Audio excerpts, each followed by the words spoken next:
Good morning, good afternoon, good evening from wherever you're listening from. Welcome back to yet another one of Chiromo Hospital Group's live sessions, and we're here yet again with a very interesting topic, neurodiversity. Now, I'm going to dig deeper into the topic as we carry on, but for starters, I have a very capable panel with me, and I'd like to give them a chance to say hi to the audience. And if you're watching this live session for the first time, we have these conversations every week as part of the Tufunguke initiative, which is set to create awareness about matters mental health. So this week, the topic that we have chosen is neurodiversity, and this is in commemoration of Neurodiversity Awareness Week, which ran from the 18th to around 24th of March. So we're here to even shed more insight on the topic. So without further ado, let me start by giving my panel a chance to introduce themselves.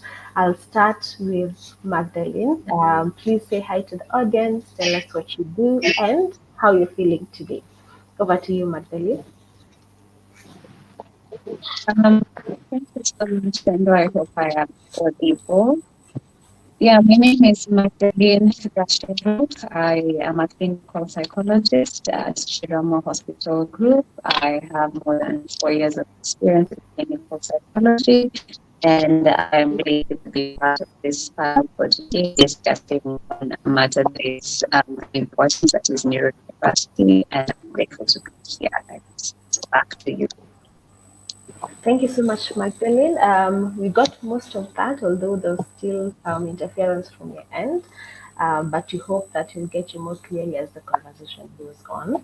Let me head over to the other psychologist here with us today, Linus. I'd like to give you a chance to say hi, tell us what you do, and how you're feeling today. Thank you, Pendo. Thank you for having me. My name is Linus Otieno. I am a hospital psychologist at Chiromo Hospital Group. I also work at the corporate wellness department, and I'm also a mental health advocate. Thank you. Happy to be here. Thank you, Linus, for joining us again, as well as Magdalene. You're always welcome to these conversations, and we look forward to your insights. Well, as you've heard, my name is Pendo Ochola. I'm also a hospital psychologist and digital content analyst at Chiromo Hospital Group, and I will be moderating today's conversation. Now, neurodiversity, looking at, we're currently in a world of TikTok mental health. And one of the most common discussed subjects in this um, uh, upcoming field is matters around neurodiversity. And that is why we thought it was very important to have a fact based conversation around the same topic. And earlier on this week, on Monday, we had a tweet chat on the same. And we are lucky to have one of the participants who are in the tweet chat here. When asked what comes first to your mind when you hear the term neurodiversity, Linus, this goes to you. You said, I think of people whose minds are shaped differently, triangles in a world full of circles. I mean, tell us more about that. When you hear neurodiversity, what comes to your mind? Why this insight that you shared? Thank you. That insight came from our chairman, Dr. Frank Njenga. I learned it from him. He also specializes in treating people with neurodiverse conditions, especially ADHD. I think I don't remember exactly the analogy that he used, the triangle and circle. It's one that I came up with, but he used something similar. I think what you're trying to say is that there's nothing wrong with being neurodivergent. But in a, he said that the majority of the individuals in the world are neurotypical. So they're like yourself and myself. People who don't struggle with normal things like waking up in the morning, sustaining attention even when they feel they may be bored in a subject. They may not be very, very impulsive, but then we have a few people who struggle with the little things, with the tiny things that we don't find difficult in the normal day-to-day life. So that's what neurodiversity basically is. And just maybe deconstructing the word neurodiverse. Neuro basically means the mind or the nervous system. Diverse may mean different. So this is something that we also know, according to scientific investigation, that their minds are actually wired differently. But for example, something that is different in a neurotypical mind, for example, a person that has ADHD, we know that the prefrontal cortex, there's not much stimulation there. The prefrontal cortex is a part of your brain that is directly behind your forehead, so they don't get much stimulation over there. And we know that that part of the brain is responsible for the executive functions, the 7 executive functioning, sustaining attention, being able to plan for the future, short-term memory, working memory, and these are some of the elements for people with neurodiverse conditions like ADHD or autism spectrum disorder may struggle with. Yeah. So, in my opinion, it's an analogy, first of all, to depathologize the term neurodiversity for people who have ADHD or autism. Not to say that there's something wrong with them, there's something inherently wrong with them. They just have differently wired brains that can can thrive in certain situations, and maybe we're going to talk about certain situations whereby they can thrive, but they seem to struggle in situations whereby most of the general population will not struggle. Oh, thank you so much for that, Linus. What I'm hearing is that one, there's absolutely no problem with being neurodivergent, but it's also very Yeah, important that you're cognizant in this world. The people who are neurodivergent, there are those who are neurotypical, and I'm highlighting that because there are certain terms that are coming up in. Do I say in the day-to-day discussions, you would hear abbreviations like ND and NT, and these are used to try and destigmatize some of these terms, make it known that they're here with us, and we need to find a way to live with. So thank you so much, Linus, for highlighting that. And we want to, and even actually elaborating where the diversity is coming from. We want to go deeper into understanding neurodiversity in terms of the examples. I want to direct this to you, Magdalene. But I'll first ask a very straightforward question. Is neurodiversity a diagnosis on its own? Thank you so much. So, when it comes to this is how Linus has explained on neurodiversity. It's basically it means different brains are wired differently, just the same way that we have different ethnicities, we have different races, we have different religions, sexual orientations, and such. When it comes to now neurodiversity, it's more about having different brains that work differently. Yeah? And in the past, having being maybe like neurodivergent was seen, it was mostly looking like it was a disorder, yeah, on its own. But now the term is getting more support, and we're trying to change the narrative on having, like, being a neurodivergent, meaning like you're wired differently, being a disorder, and we're trying to make it look like it's more of having just a differently wired brain, not necessarily that it's a disorder. But in as much as being neurodiverse is not necessarily a disorder, or there's a problem with you, there is still need for a person to have support from people, because naturally how your brain is wired differently, and the way you perceive the world is also wired differently. And it can affect things such as maybe attention, or even things like stimulation when it comes to maybe sights or sounds, or just a lot of noise, yeah, as such. So yeah, there is definitely a difference in how people tend to now interpret the world. So there are different types of now neurodiversity in terms of the examples.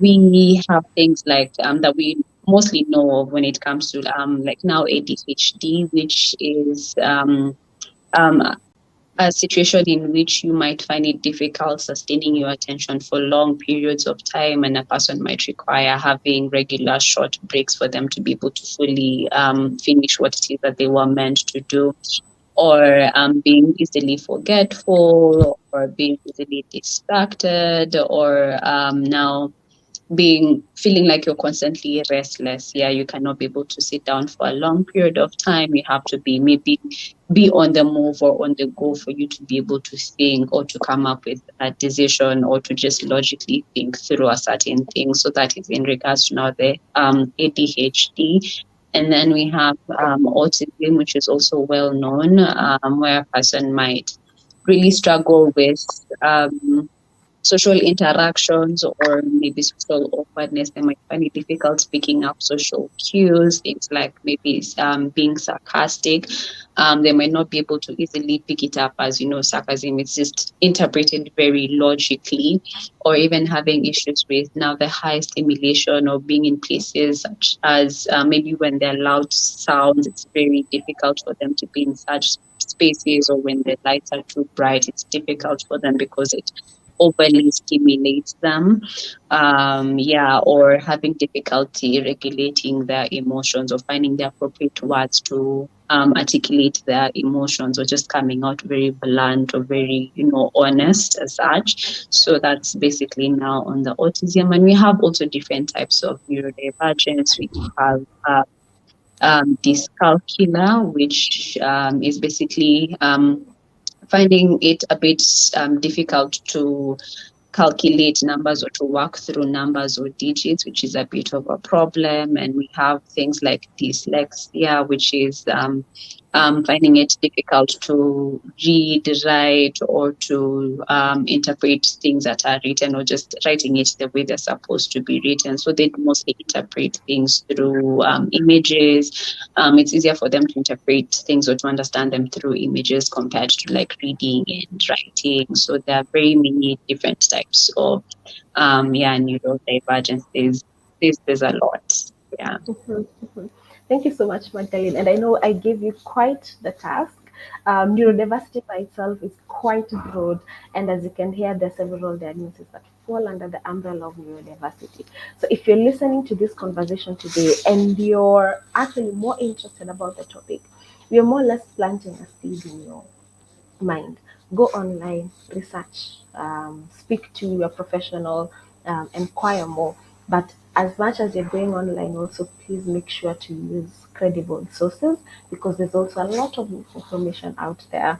And I will always emphasize this: try to not self diagnose. Please let a professional guide you on that. A lot of times, when you read something online, you will feel like you're experiencing the exact symptoms that are being highlighted there.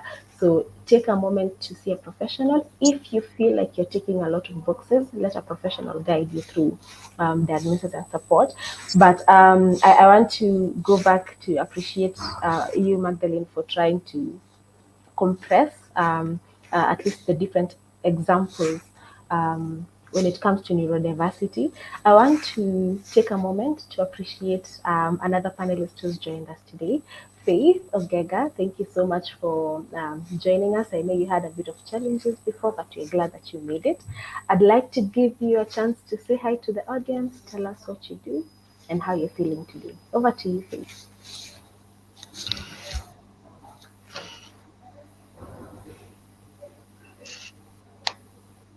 Hear me? Yes, you can, loud and clear. Thank you so much. Thank you so much for your patience. Hi, Magdalene. Hi, Linus. It's amazing to see you guys. I'm enjoying the conversation. I had a bit of technical challenges. So I'm a clinical psychologist. I work with I've worked with everyone in this panel. Currently, I work at the Mudidi branch.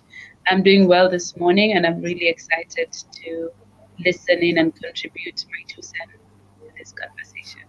So back over to you.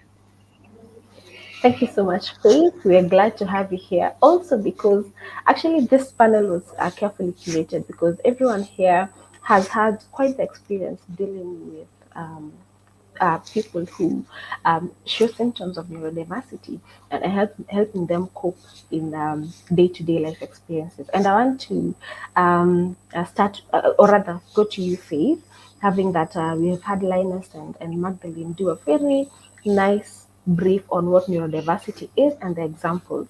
I want to come to you, Faith, in terms of how neurodiversity is in the day-to-day experiences and the challenges that come with the neurodiverse experience. According to your practice and your observation, what are some of the common challenges that a neurodivergent would face in our world today? Over to you, Faith. Okay. Thank you very much, Venda. That's such a thought-provoking question. What I can say from experience and also from observation through my clients, the biggest challenge is the feeling that they can't live a normal life. Okay? And in this case, I've come to learn that normal is very subjective. It's perceived based on the person. Just because you're a neurodivergent person, you're diagnosed with ADHD, does not mean you cannot lead a normal life. The thing that I see that they struggle with is learning to live with, the neurodiversity, not trying to be a neurotypical. Say, for example, a neurotypical might have less trouble with time management. Someone with ADHD, for example, might struggle with time management. And rather than working towards improving that management of time, they already box themselves in the feeling of, I just can't keep time. I can't manage time. However, it's more about learning that I look at time with a different perspective, and this sometimes makes me lose time or get late or appear to be poor at time management. That means, what am I doing behaviorally now? What do we do to plan ourselves better and still lead a normal life and not have to deal with the problem of time management? Yeah. So the biggest challenge I've observed that cuts across a lot of I speak about ADHD because that's the area I specialize in. The biggest challenge I observe with them is the behavioral management part, learning to live within the bounds of society by managing some of the symptoms that they have. Oh, thank you so much for that. Quite profound that, not to struggle to live like a neurotypical, but understanding yourself and how you can also thrive in your world. So thank you so much for highlighting that. Now, I'm sure all of us are on TikTok, right? Okay. I'm seeing some smiles. All of us are on TikTok. I'm sure all of us are also some way or on Instagram. I'm not saying that we need to share our handles here, but I'm sure you have experienced the amount of information that is there online about neurodiversity or being neurotypical and some of this diagnosis, ADHD, autism, and the like. And I don't know about you, but I have seen several videos with heavy misconceptions around neurodiversity. And I want to challenge you to share some of the misconceptions that you've had. Let me start with you, Linus, and then we'll go to Magdalene and finish with Faith. What are some of the misconceptions you've had that have stuck with you about neurodiversity? Let me start with you, Linus. Sorry, you're muted.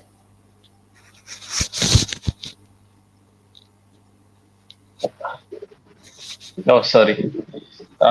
Indeed, thank you, Pendo, for the question. Indeed, there's so much information out there, especially on the online space on neurodiversity and specifically ADHD, which has become more or less of a fad instead of a clinical diagnosis, which can have adverse consequences when you're having non-professionals speaking about a very, very serious clinical condition. We've spoken about it as not having a problem, but people with severe ADHD have some serious challenges in life that may require the support, as Margaret has indicated. So we are having individuals that do not have not just the academic qualification, but the proper certification to share such information online. But we also have people positively sharing the information which is also helping individuals to develop help-seeking behavior. When you're having influencers on TikTok sharing their own experience of how they got a diagnosis, and what it is like to live with ADHD on a day-to-day basis, can have some positive effects. But net, I think it's something that we need to be careful about, especially when it comes to people who may lack the proper qualification. So there's a lot of stigma that I've had concerning ADHD, but the main ones, I think I'll speak of two main ones. The first misconception about ADHD that I think is quite wrong is, since we're talking about a condition that has been listed among 300 other different mental illnesses in the DSM or the diagnostic manual, so most people with ADHD, they may, like Faith said, may feel like they can't lead a normal life or they can't be successful because of symptoms that make it very difficult for people to, like Magda mentioned, sustain attention for a long period of time. They may be very, very impulsive. They may also struggle in relationships. So by just looking at the symptom criteria of ADHD, you can understand why maybe somebody may have concerns about their ability to maybe be successful. And we also talked about specific learning disabilities like dyscalculia, dyslexia, dysgraphia, which also affect your handwriting, which often makes people to misconstrue neurodiverse conditions as intellectual functioning disorders. But we know for a fact that there's actually studies correlating neurodiversity with high intelligence. So people with ADHD and autism are more likely to be very, very intelligent, but they're likely to be to have trouble with their level of intelligence. So they may struggle with their academic work, but that does not mean that they're not intelligent. It's just that they've not figured a way of working through difficulties with the neurodiverse brain that they have. So I think it's a myth to say that neurodiverse individuals cannot be successful, because they often can be successful. And there's so much evidence looking around, very, very famous and successful individuals who worked through their neurodiversity and that managed to do amazing things, not just for themselves, but for the whole world. I often give examples of people like Elon Musk. I think for some years he was the richest human being on the planet. Right now he's the second richest man on the planet. And he has autism spectrum disorder, which is a neurodiverse diverse condition. Trevor Noah, one of the most successful comedians, is South African, has ADHD. I think I've also read something to do with Will Smith having dyslexia or something of the sort. So there's so many examples. Steve Jobs, I think the founder of Apple, also had some form of a learning disability, which is neurodiversity. So being neurodiverse does not mean that you can't be successful. You actually can be successful, especially with proper treatment, with proper management, with proper care. You should be able to be as successful as any other individual. Another myth would be that something that I've also found very, very common, especially in the online space, is that everybody, if you talk about having ADHD or a neurodiverse condition, the response that you get from people, especially the layman, is that not a condition that everybody has? That everybody has got some level of ADHD in them, because everybody struggles with attention, everybody may struggle with impulsivity, everybody may struggle with this and that. But that's not true. We know that the rates of ADHD, or the prevalence of ADHD, has been going higher, has been going up over the last 10 years. The studies may be suggesting that it could be due to the social media, the influence of the social media and other things that have come into play over the last 10 years. But this is a condition that is basically affecting about 2%, about 20% of the entire world population at most. So not everybody has neurodiverse conditions. And it's a condition that is actually diagnosable and treatable. So though we may have even normal people struggling with attention, struggling with keeping time. That doesn't mean that they have ADHD or they have a little bit of ADHD, or the ADHD actually is a spectrum, like you would say, autism or any other condition. So yeah, I think that's also a myth that is being uh, uh, encouraged, especially on the online space, that may not be true. Yeah. Thank you so much for highlighting those two misconceptions very clearly. And again, we're not against consuming content around matters mental health on digital platforms. I mean, if you're against that, you would not be here watching this video today. But what we're highlighting is take time to, first of all, screen through credible sites. But in addition to that, there's a huge gap between what you're watching and your history. And only a certified practitioner can bridge that gap to give you a tailored response. So take your time to see a practitioner if you feel like some of the things we're discussing here are experiences you can very much relate to. Thank you so much, Linus, for also mentioning some of the examples and some of the challenges that you will see. Let me give you, Magdalene and Faith, just a brief moment to mention some of the misconceptions that you have before we dive into the next bit of this conversation. Let me go to you, Magdalene. Okay. Yeah, so Jonas has really explained it well, and they are very highly successful people. I think when it comes to one of the other misconceptions about neurodiversity is that they're generally lazy people or who just want to procrastinate. Yeah. So, and the people don't really understand that when it comes to this neurodiversity, a person does require a higher sense of stimulation or motivation, which their brain does not naturally tend to produce. So there's that stigma that they are just lazy people, they just want to procrastinate. Other people say that it's just being pretentious or using neurodiversity as an excuse for not doing things well, or it's just a lack of willpower on their end. And then we also have misconceptions such as neurodiversity only affects men. Yeah, so even in past, it was more difficult to diagnose women or girls with a neurodiverse condition. So, but nowadays, at least, we do have. We now understand that girls tend to present differently than men when it comes to these neurodiverse things. For example, in ADHD, boys tend to, or men tend to become more hyperactive or show most of the hyperactivity features compared to women who mostly present with the inattentive features. So you'd find most maybe ladies or women would end up not being diagnosed appropriately or getting the appropriate support that they needed. Yeah, and there is like now a rise of neurodiversity, like the prevalence is because of now the education we have of it, or more diagnoses.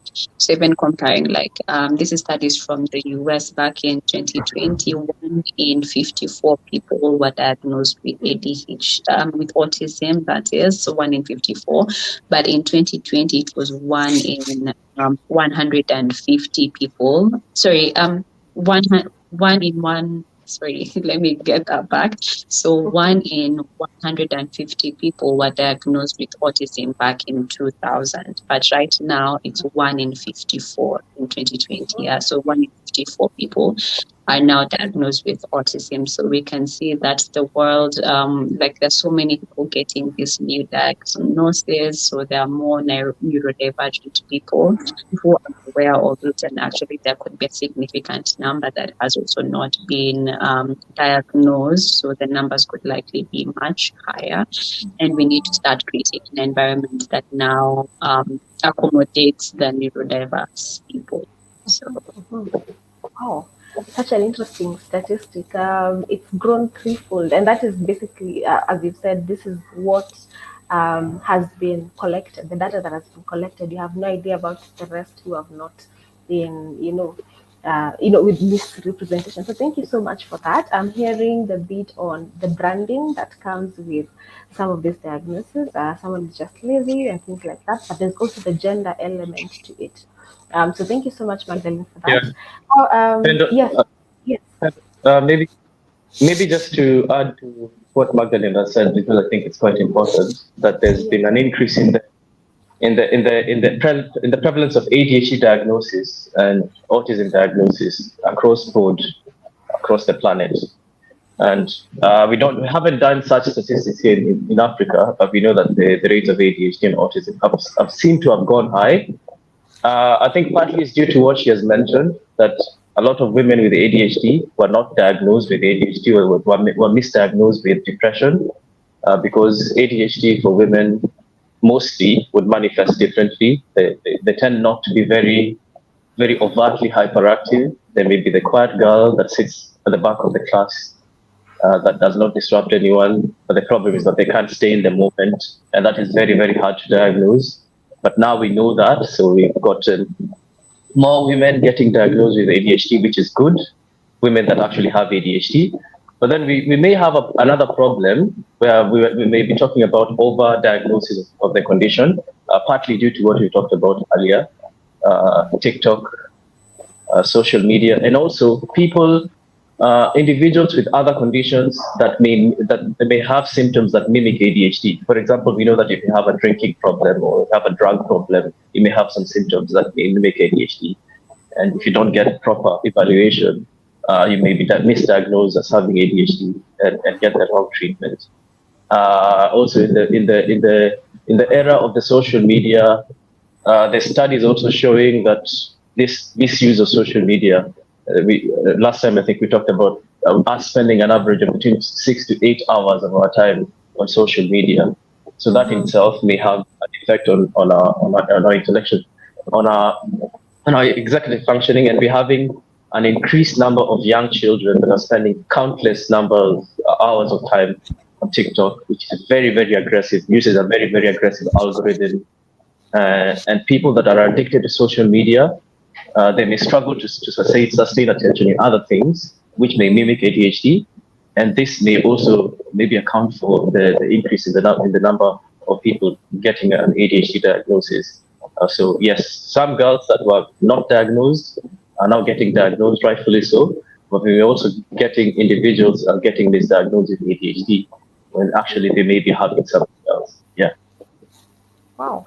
I was reading a paper just before this session about how people end up, one, self-diagnosing from some of the content that they consume about some of these disorders. But in addition to that, having understood what is required for one to meet the criteria, there are those who would present these symptoms to the practitioners to try and meet that diagnosis.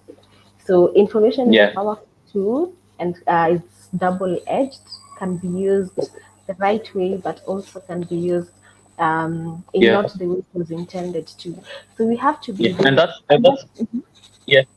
and that's the beauty of clinical psychology, because I think clinical psychology, where we work, is the most rigorous field in psychology. Because when we see a client, although we listen to them, we approach every situation with a doubt, because we want to objectively assess the symptoms, not just what they're reporting, but what we do in hospital. We also offer self-report questionnaires for them to fill out, and we could make a judgment regarding that. But we also observe their non-verbal behavior about the session, and we also take account of that. We also do a proper clinical intake of them from their childhood, because most of these symptoms will start in childhood. And apart from that, we may do other tests to rule out any other possible physical health conditions that may manifest in the form of symptom diversity. But I think most importantly, what I see that we do that is very good at Chirongo Hospital Group especially, is that we don't just speak to the client. We try to speak to the family members. We try to speak to their brothers, their sisters, their parents, because they may give us information that maybe the patient may not be able to give us. And putting all those into consideration, that's how we come up with the diagnosis, also with the use of the diagnostic manual. So that's why I think it's important for individuals out there who may feel like they may have these symptoms. They've seen something on TikTok, and they may relate to the symptoms that are being talked about on TikTok to get proper evaluation from a qualified practitioner, and that's the best way to get to actually receive a diagnosis and to get proper treatment. Certainly. Thank you so much, Linus. Like, speak to a qualified practitioner to help you through this process. I really appreciate that line of discussion, because we have to, I think it's our responsibility to make sure that anyone who's watching this session gets the proper assistance that they need in terms of diagnosis and management. We're talking about neurodiversity, and I'm seeing we're having interaction from our online platforms. Stephen Oloj from YouTube is saying, like, a dress code. Who or what defines the norms of society? That humanity is expected to behave and think within. If I need to think in a certain way, anything different is being called abnormal.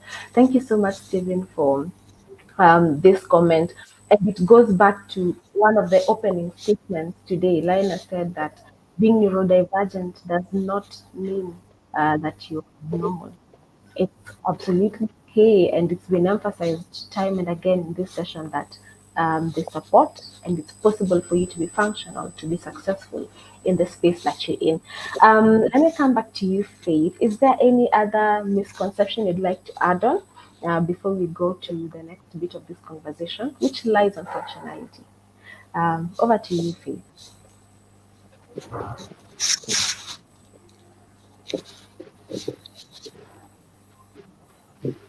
Can you hear me? Yes, we can. I don't think I have anything more to add. I really like the extent to which my colleagues have broken down. All I can say is taking away from the concept of using the word can't do this, can't be this, can't achieve this. That's the biggest misconception that features in everything that my colleagues said. And this is both from civilians, the people, and also the clinicians. We use the use of definitive words like can't or always gonna be like this, or you can never do this, or you can never achieve this. It really is. It really impedes a person's ability to grow from it and achieve all these things that we are promising them. It's possible for them to achieve for functionality. Yeah. Wow. Thank you so much for that. The terms, the words that you use are very important.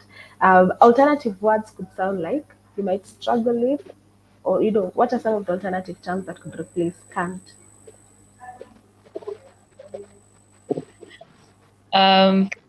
It's exactly what you said. This person struggles with paying attention, struggles with hyper focus, but they can focus.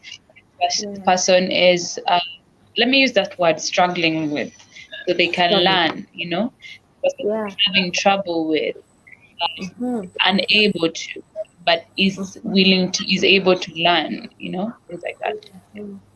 Oh, thank you so much for that. So yeah, if you're watching this conversation, if you're a practitioner and this is a field that you're interested in, remember that the words that you use, our patients really remember some of these words. Actually, I came to realize that, and it's important for you to use the right language, the right terms when it comes to care.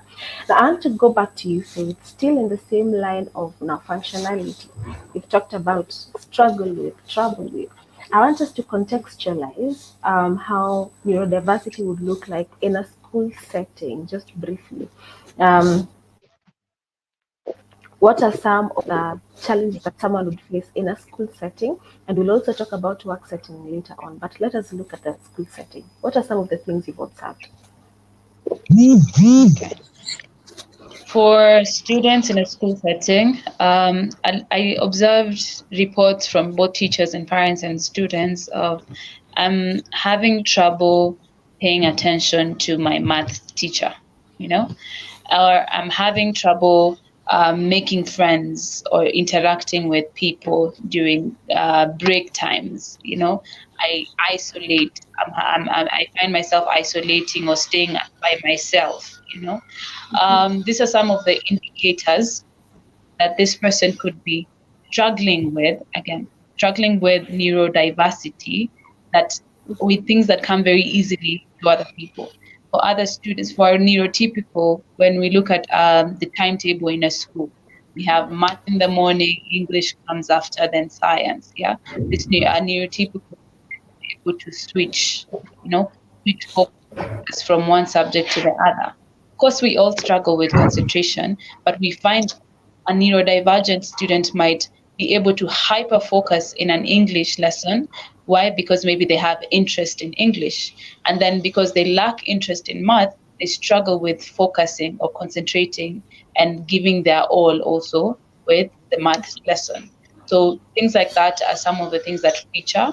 We also see reports from parents, or sorry, from teachers saying that huyu mtoto ni mkorofi sana. This patient, this student is very problematic or always causing trouble. But sometimes it could be this person has a lot of energy that they're, for someone who has ADHD, for example, they need to dispense some of this energy, or they need to be active or use a lot of their energy with, for example, maybe in a drama class, being involved in a sport, and this is not something that is available for them in school. So then that energy is dispensed in places where it's not supposed to feature. It might come in class, the person is making noise or is talking while the teacher is teaching. Yeah. So we try to identify some of these things that they're struggling with, and then see if we can work together as a team with the parents and the teachers to create an environment that is suitable for neurodivergent students. Yeah. Wow, I like that. And another comment I've had frequently is this comment where they write that this student has a lot of potential. I don't know. There's the way it's phrased in mostly in report form. Can I be If they don't. could better. only How concentrate, exactly is it phrased? They can do this better. Yes, your have son a is lot. very your son is very intelligent. If they could if they could only exert themselves, if they could only maybe focus more, if they could stop distracting other students in class, they have the potential. Yeah. Yeah. Yeah. And I think And I it's think, if also. I may, sorry, if Go I ahead, may, please. what Lina says, one thing that has really helped with my clients' students is being able to identify what does this teacher mean. And I find that there's a teacher who once told me, this student is getting hundreds A's in English, but they're getting 9% or 6% in math. It does not add up. It does not make sense. And then we were able to identify that this student is struggling with concentrating in a math class. Why? They had a fear for something, or they were feeling like that they're able to do algebra, but that's what they're able to do algebra really well, but they're not able to do geometry. So we're able to identify areas this person is struggling with, and then give more time. Again, you see, it goes back to, it's not that they can't, they need help. They can, but they need more guidance. Yeah, it's the same thing. How can we create interest for this student in math? How can we create interest for this student in business, so we're able to apply and able to create change. Yeah. And usually with that, working together and identifying the things that are causing or are making this person struggle with, it helps us be able to create the other normalcy where this person can.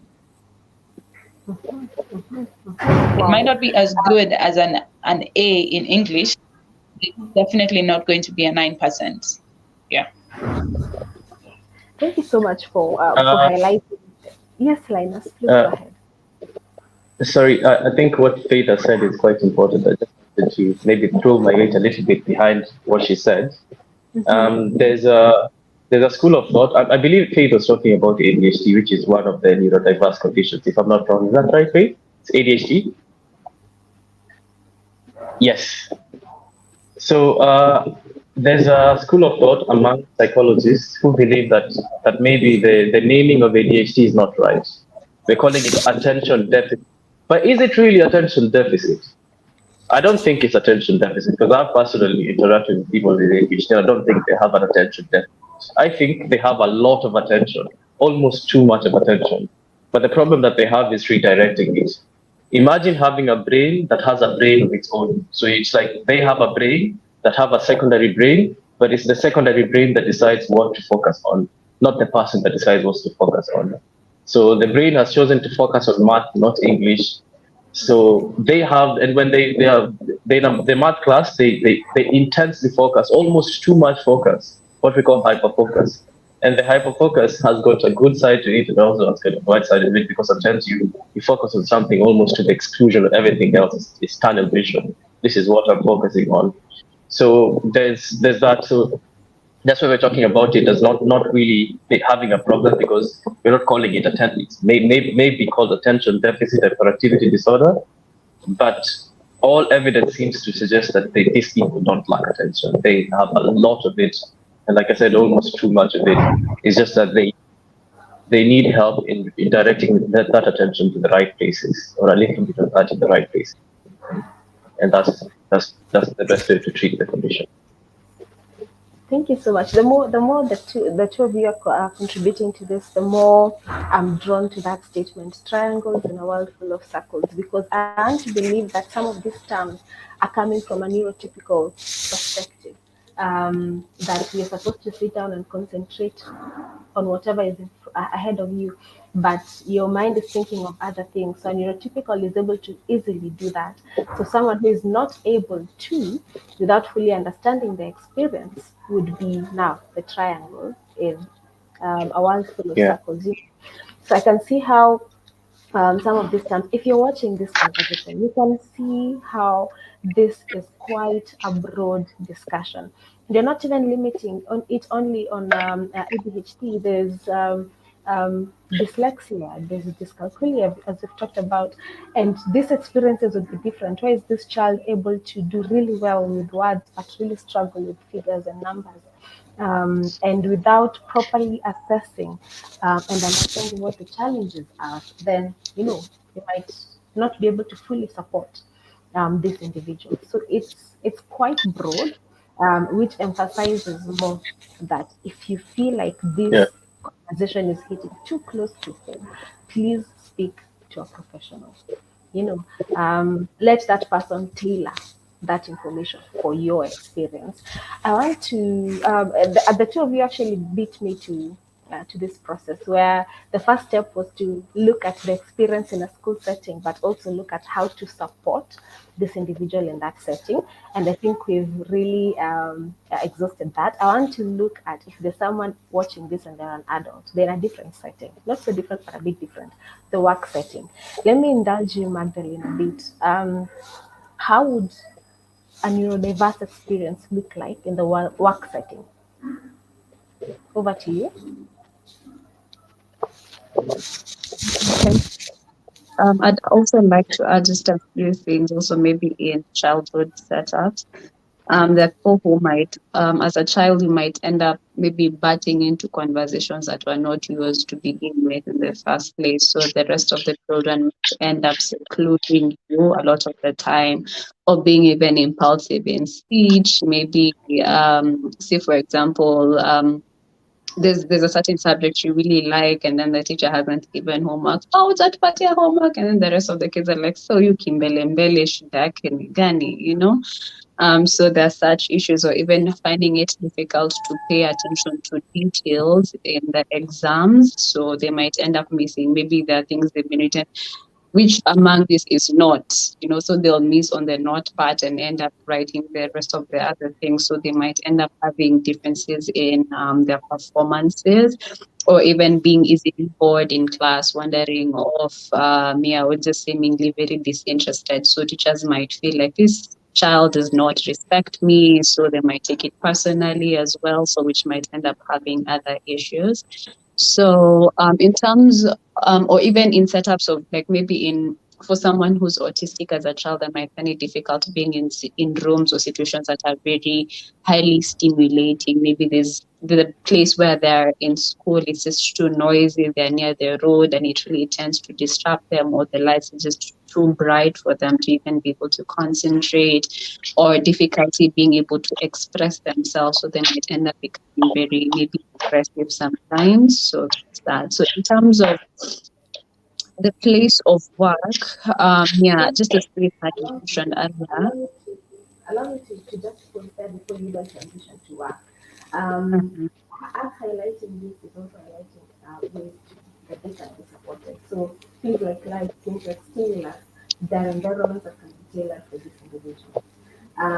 I don't think this is, I don't know how known this is in Kenya currently, but I know internationally there are schools that have a provision for extended time for exams for someone who has a diagnosis like ADHD or even someone with neurodiverse um, condition is that you can have extended time to sit your exams, and so some of the ways you're trying to improve accessibility.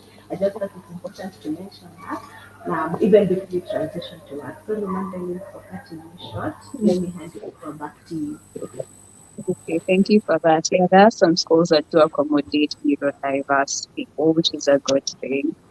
So, in terms of the place of work, or as an adult, a person might tend to easily forget mostly like meetings or appointments that they were supposed to have. So they end up getting into trouble with maybe people in authority a lot because they might seem like they just really don't care about the whole meeting or whatever that was supposed to be done because of now missing the appointment.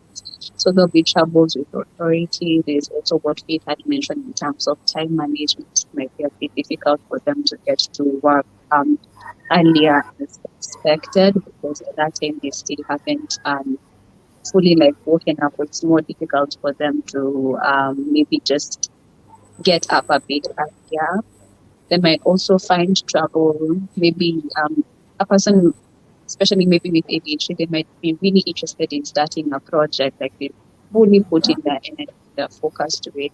But then it comes to a point where they start now slowing down because it's no longer stimulating for them. Or they have so many projects going on, but they're just halfway there or quarterly there in of all of these things. Or they're juggling too many things because they might have um, underestimated their ability to like fully concentrate on one thing or to fully finish on one thing. So they end up picking up so many projects and they end up becoming so overwhelmed by that. So there's that aspect.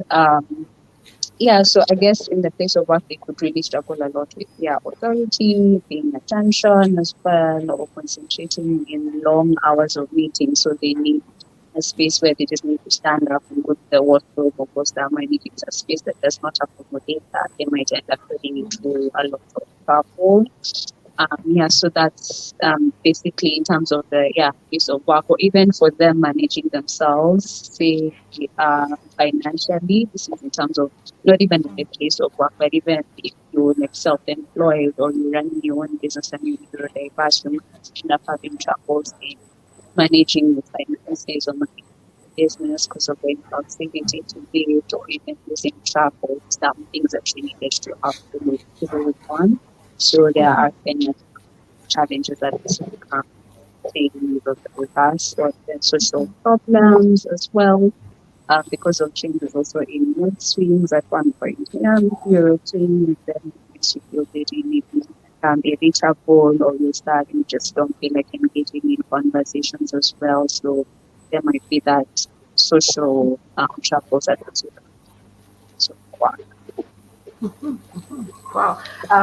Very many, ways we can see how this experience could impact the work experience. But at the same time, as you said before, that there are ways that one can learn how to exist and thrive in that space with proper support. This conversation, I can't emphasize enough how much that it's going to be very hard for us to compress everything about neurodiversity in just the span of 1 hour. There's a lot to talk about. There's the different diagnoses, there's the way they would manifest differently in day-to-day experiences. So it would be really hard for us to compress. What we're trying to do right now is to create general awareness about this, but even most importantly, to make you just a little bit curious to want to go and read a bit more about neurodiversity. And if you feel like the symptoms I hate inclusive. Oh, please, someone. I want us to respond to one question that has come in from YouTube.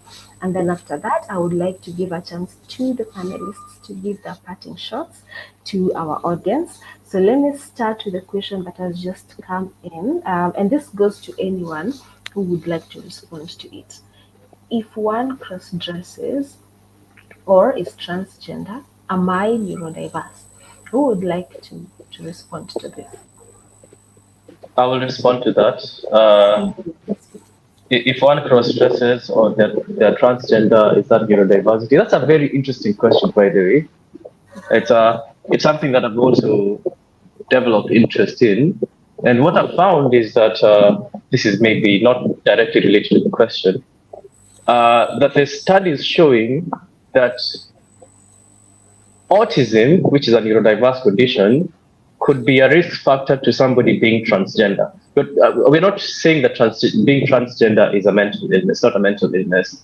That autism, especially in the Western world, in places like the UK and the US, they've done studies and they've linked to somebody being autistic to somebody having gender dysphoria or feeling like they're trapped in the wrong body. Yeah. So this is a big problem in the Western world. So what's the reasoning behind this? You know that, as you may know, autistic individuals, they have a very, very strong interest in objects. So they may have an obsession for putting things in order, for symmetry, for collecting items and arranging them in homogeneous groupings. Mm-hmm. So autistic individuals, whether boys or girls, they are more interested in things than they are interested in people. So they are more interested in things than they are interested in people. But we know that the biggest psychological difference between men and women is that men generally are interested in things and objects, and women generally are interested in people. So that's why women choose career paths that would involve people. So we're talking about the mental health industry is full of women, as you can see, even the panelists here, most of them are female. But men would choose career opportunities whereby they're more in touch with physical objects and physical things. So, but autism is something that actually reverses that psychological difference. So you find women that are autistic are actually very, very interested in things. So that's why autistic women may have gender dysphoria, because they're having a proclivity or an inclination that is not natural in terms of how people are wired. So they're more interested in things. So that's why they're having that gender dysphoria, or they're feeling that they're maybe trapped in the wrong body, or that maybe trapped in the wrong body. So there's actually studies in the US and in the UK that have linked having autism to having gender dysphoria. Although in the DSM, in the Diagnostics and Statistical Manual, we used to call it gender identity disorder, but right now we're calling it gender dysphoria. So feeling like you're trapped in the wrong body is not a clinical diagnosis. So we know that we can have men that feel like they're trapped in the wrong body, and that could be maybe due to gender dysphoria. And we know that people transition either by just deciding to change your pronouns. So some people may go the surgery way, or hormone blockers, but according to how it's defined in the literature today, or even in the statistical manual for mental disorders, feeling like you're trapped in the wrong body is not a mental disorder, it's not a mental illness. But the feelings associated with that, the distress associated with that, the dysphoria, what we call gender dysphoria, is actually diagnosable and treatable. So that is not a mental illness. But cross-dressing, or what we call transvestites, I may have pronounced that word wrong, is the word for that. It's a paraphilia. It's a sexual paraphilia. It's also listed in the DSM as a paraphilia, among other paraphilias what other paraphilias that I know of. Frotterism. I don't want to describe them because some of them are quite dark and maybe out of the topic. So there are sexual paraphilias that also these are basically sexual interest, because cross-dressing, most people that cross-dress, they do that because they get up to that in a sexual way. So it's like a sexual orientation that is not in line with the sexual orientations that we know of today, heterosexuals, the bisexuals, the gays. So paraphilias are out of that. They're not within what society can define as normal. So yeah, cross-dressing, it could be a symptom of a sexual paraphilia, which you might require to see a professional for that. But being transgender is not classified as a mental disorder, but like I mentioned, the studies linking neurodiversity, which is specifically talking about autism, to having gender dysphoria because of the difference in what men are attracted to and what women are attracted to, because autism basically passes that. But women are more attracted to things than they're attracted to people, and that's why they would have that gender dysphoria. Yeah. I basically, yes, Magdalene, please go ahead. I think for the person who's asked that question, it would be important to get an actual assessment before you decide that maybe I'm neurodiverse or maybe I'm not cross-dresser because I'm neurodiverse. Because instead, let's not try to tell them. The most important is to sit down with a psychologist and get your own history so that you can be able to get to know whether you're neurodiverse. So, Yes. because neurodiversity is like a whole iceberg of its own. So you need to sit down and actually get that comprehensive diagnosis or rule it out. Certainly, certainly. Thank you so much, Magdalene, for that. Yes, as you said, that you have to be very careful to try and not self-diagnose. So if you feel like you have questions in that light, see someone to do a proper assessment. And thank you also, Linus. I'm learning a lot. The studies that are there around the correlation between autism and body gender dysphoria.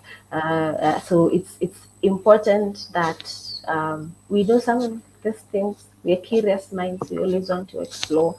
So I'm sure that there are a lot of studies that are running out there. If this tickles your fancy, take time to go and research more about that. And I mean, whatever you find, engage us in our comment section. Type it down there. Let us have some of these discussions. Let us enlighten each other on these matters. So what you're saying is there's no cause effect, but see someone to do a proper assessment for you. So we're coming towards the end of this very broad conversation. Our panelists, I think, have done their best to try and compress this conversation. I think this is one of the longer ones we've had in quite a while. So I really appreciate the efforts that you put. I want to give you a chance to give your parting shots as we conclude this conversation today. So I will just follow my grid as is. Let me start with you, Magdalene, and then Linus, and then we'll finish with you, Faith. Over to you, Magdalene. Thank you, Fendo.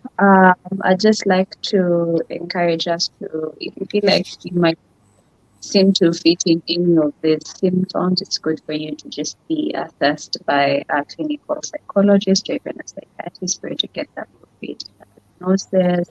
And for us to constantly remember that just because you are neurodiverse does not mean that you cannot be successful or you cannot be able to do things. It's only that you can do them differently. Yeah. So the way you perceive the world or the way you interpret the world is very different compared to what a neurotypical might be able to do. And we need the whole diversity, because if all of us just think in the same way, then there'll be very little progress that will be in the community. There'll be really limited skill sets, and we will not be able to accomplish as much as we could. So being diverse is not necessarily now a bad thing, but it's good because we have several skill sets, several perspectives of doing things, or different ways of being able to navigate different situations. So yeah, I do urge to go ahead and let's support each other.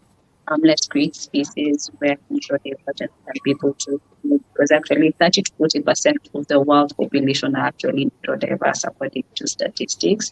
So we need to create spaces and environments where we can be able to provide or to help to support people who are neurodiverse. Thank you so much for that, Magdalene. Let me hand it over to you, Linus, and your parting shot. Thank you, Pendo.